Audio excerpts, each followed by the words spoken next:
Hello दोस्तों, आपका अपनी देव अकेडमी चैनल पर स्वागत है। दोस्तों, आज न्याय निगमन का 5वां पार्ट है और अंतिम पार्ट है। इसमें आज हम देखेंगे संभावना पर आधारित प्रश्न बनते हैं। आइए इसको देखा जाए। पहला क्वेश्चन देखेंगे। कथन पहला कह रहा है,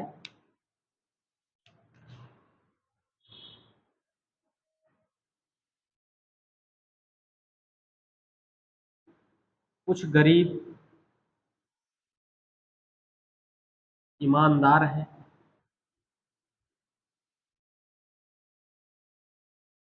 दूसरा कह रहा है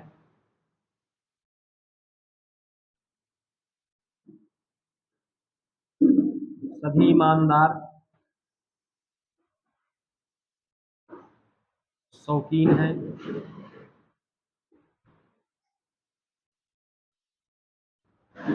तीसरा कह रहा है कोई शौकीन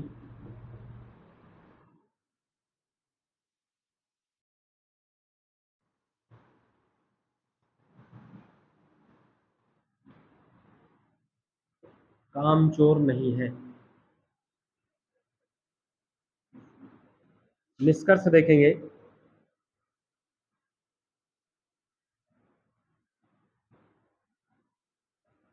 कह रहा है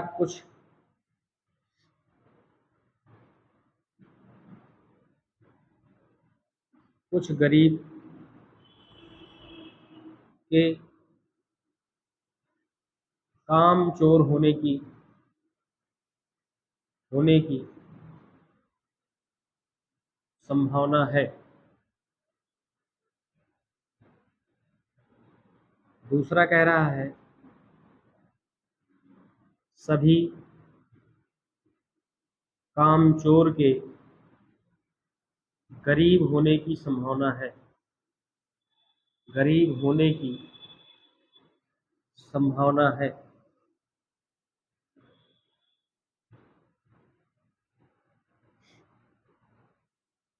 आइए दो एक और लिखते हैं।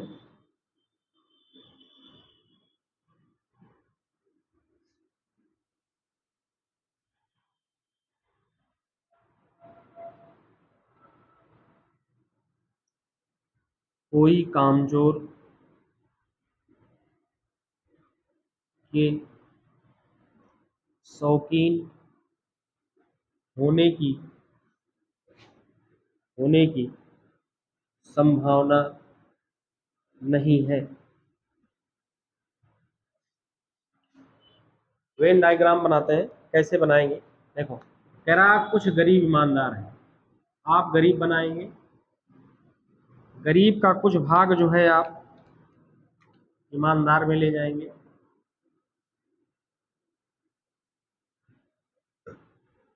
और उसके बाद कह रहा है कुछ गरीब ईमानदार है। कह रहा है सभी ईमानदार शौकीन हैं। सभी जो ईमानदार हैं वो क्या है? शौकीन है। ये फिर कह रहा कोई शौकीन कामचोर नहीं है। कोई शौकीन क्या नहीं है? कामचोर। बन गए। देखो, मतलब जितने शौकीन हैं उनका संबंध किससे नहीं है? कामचोर से नहीं है। कह रहा कुछ गरीब के कामचोर होने की संभावना है। ठीक है।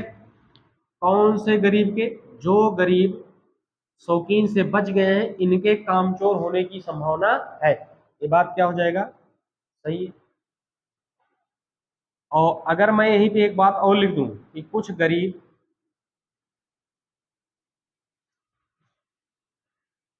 कामचोर नहीं है। कौन से गरीब कामचोर नहीं है? ऐसे गरीब जो शौकीन में चले गए वो कामचोर नहीं होंगे। ये बात क्या हो जाएगी? सही। लेकिन नकारात्मक में सही होगी। आइए देखो, पॉजिटिव में इसकी संभावना सही हो रही है। कुछ चले गए शौकीन में वो कामचोर नहीं है। जो बच रहे हैं उनके कामचोर होने की संभावना है। ये बात क्या हो जाएगी? सही। सभी कामचोर के गरीब होने की संभावना है। सारा का सारा कामचोर गरीब में आ सकता है, क्योंकि कोई शौकीन कामचोर नहीं है। कोई जरूरी नहीं है कि कामचोर इसके बगल ये रहेगा। कामचोर तो यहाँ पे भी कर सकते हो। तब भी तो देखो, ये दोनों एक दूसरे से क्या है? अलग है। तो ये भी क्या हो जाएगा, आपका सही हो जाएगा। कह रहा कोई कामचोर के शौकीन होने की संभावना नहीं है, यहाँ पे नहीं की बात कर रहा है, तो ये भी बात सही कह रहा है, कोई कामचोर शौकीन नहीं है, तो इसकी मतलब इसकी संभावना भी नहीं है, ये कन्फर्म है तो इसकी संभावना नहीं बनेगी, तो ये क्या हो जाएगा, सही हो जाएगा।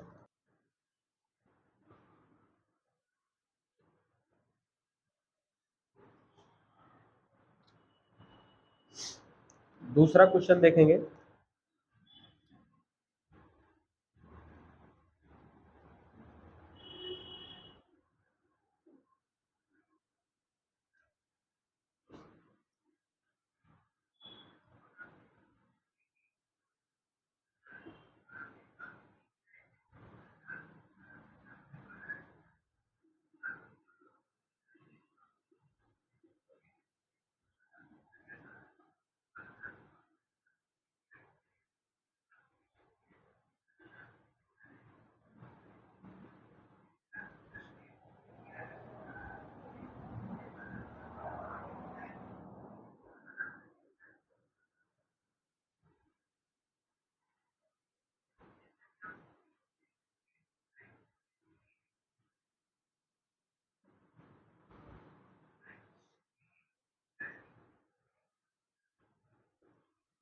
पहला कह रहा कुछ पेपर सादा है, दूसरा कह रहा कुछ सादा साफ है, तीसरा कह रहा कुछ साफ चमकीले। अब निष्कर्ष बनाएंगे। निष्कर्ष होगा कुछ पेपर के चमकीले होने की संभावना है, चमकीले होने की संभावना है। दूसरा देखेंगे, अब इसी चीज को, ये संभावना में मैंने लिखा है, इसी चीज को मैं संभावना में नहीं लिखूंगा, सेम यही लिखूंगा लेकिन संभावना शब्द काट दूंगा। कुछ पेपर चमकीले हैं,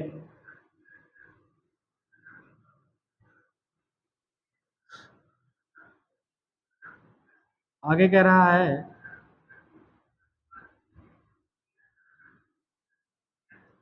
कुछ साफ के सादा होने की संभावना है।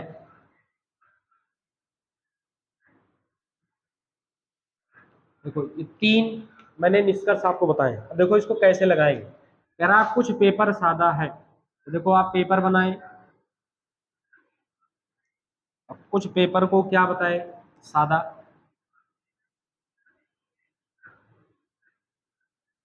कुछ पेपर सादा है, कुछ सादा साफ है,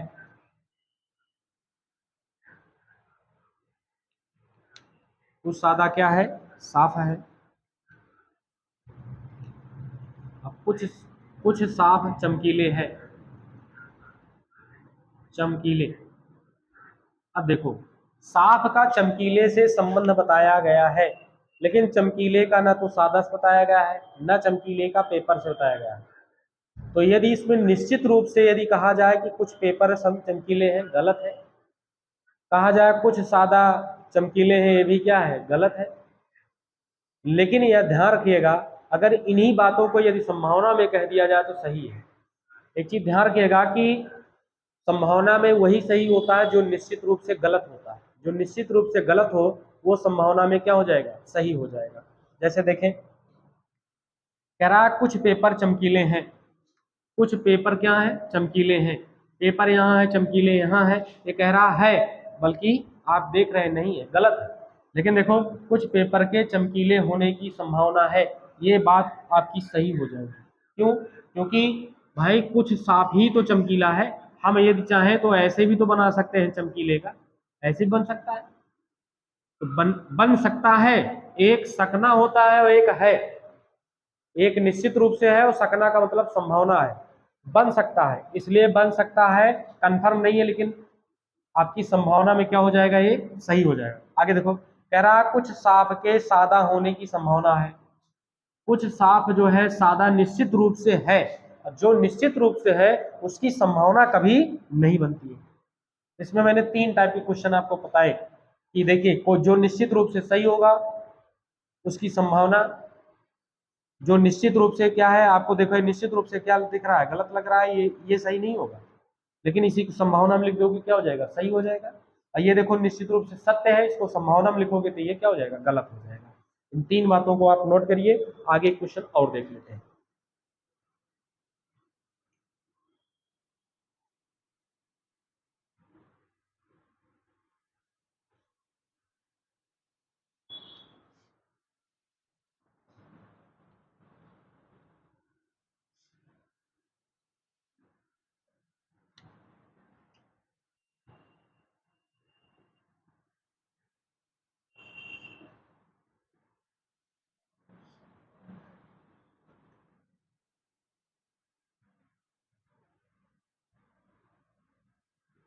कुछ घास पीले हैं, दूसरा है कुछ पीले मेढक हैं, मेढक हैं, तीसरा है कोई मेढक जलीय नहीं है।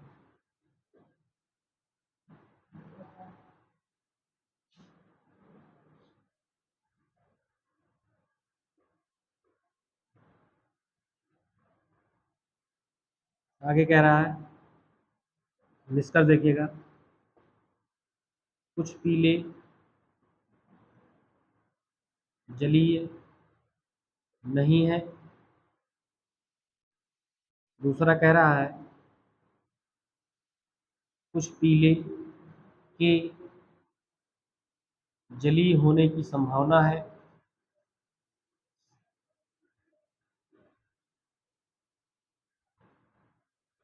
तीसरा कह रहा है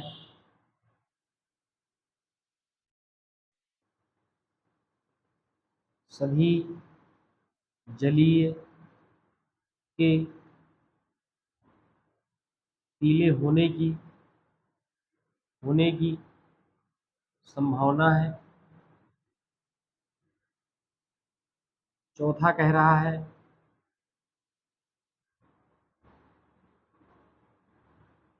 कम से कम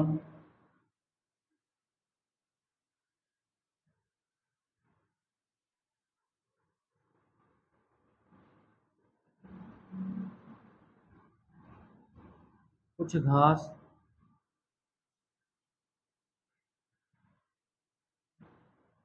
पीले हो सकते हैं।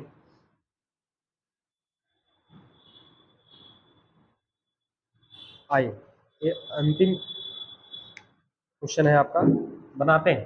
कह रहा है कुछ घास पीले हैं, ये घास हो गया, इस घास को हम कह रहा है कि पीले, पीले बना लो। फिर आगे देखो कह रहा है कुछ पीले मेढक है, मेढक है, और कह रहा है कोई मेढक जली नहीं है, कोई मेढक क्या नहीं है, जली नहीं, जली नहीं। अब ध्यान रखिएगा, कह रहा कोई मेढक जलीय नहीं है। अब कैसे लगाएंगे इसको, कह रहा कुछ पीले जली नहीं है, कौन से पीले जली नहीं है, जो मेढक में चले आए वो जली नहीं है, ये पूर्ण रूप से क्या है, सत्य है। अच्छा ध्यान रखिएगा, जो पूर्ण रूप से सत्य होता है उसकी कभी संभावना सही नहीं होती। अब देखो इसी को कह रहा है सही नहीं है, ये बात सत्य है, लेकिन देखो इसी शब्द को संभावना में कह रहा है, ये बात क्या हो जाएगी, गलत। क्योंकि जो चीज कन्फर्म है, जैसे आप एग्जाम दे के आए और पास हो गए, रिजल्ट आ गया और कह दिया जाए उसके पास होने की संभावना है, तो ये बात क्या हो जाएगी, गलत, क्योंकि कन्फर्म है। तो ये जो कन्फर्म है उसकी संभावना कभी नहीं बनी। अब आगे देखो, सभी जली के पीले होने की संभावना है, बल्कि देखो कुछ के साथ मैंने जोड़ा, गलत हो गया, लेकिन कह रहा है सभी जली के पीले होने की, ये सही हो सकता है, क्योंकि सभी जली अगर पीले में आ सकते हैं और जब पीले में आ जाएंगे तो मेढक से भी दूर है, इसलिए क्या हो जाएगा, सही हो जाएगा। कह रहा है कम से कम कुछ घास पीले हो सकते हैं। अब बताइए कम से कम कुछ घास जो है पीले हैं कि हो सकते हैं, कन्फर्म रूप से हैं, और जो कन्फर्म रूप से है वो संभावना में क्या हो जाएगा, गलत हो जाएगा। ये जो मैंने 3 टाइप की संभावना बताया, इसको आप नोट कर लीजिएगा, इससे आप जो है इसकी नोट्स बना लीजिएगा, प्रैक्टिस करिएगा। जहाँ नहीं आएगा आप कमेंट करके आप बताइएगा। और इसके आगे मैं जैसे नया निगमन मैंने चैप्टर आपका पूरी तरह से खत्म किया, इस पर आधारित मैं आपको जैसे एसएससी जीडी का पेपर निश्चित हो गया है, वैकेंसी आ गई, उससे संबंधित जितने आपके क्वेश्चन होंगे उसको मैं कराऊंगा। आरपीएफ से संबंधित जो होगा, जितने रेलवे एसएससी जितने क्वेश्चन मैं प्रैक्टिस सेशन करूंगा। एक बार जो थ्योरिकल सारी क्लासें हो जाए तो उसके आगे के कार्यक्रम आपको निर्धारित कर दिया जाएगा। अब ये ध्यान रखिएगा, वीडियो अच्छी लगे तो इसको सब्सक्राइब जरूर करिए और अपने मित्रों तक पहुंचाने का आप कष्ट करिए। धन्यवाद।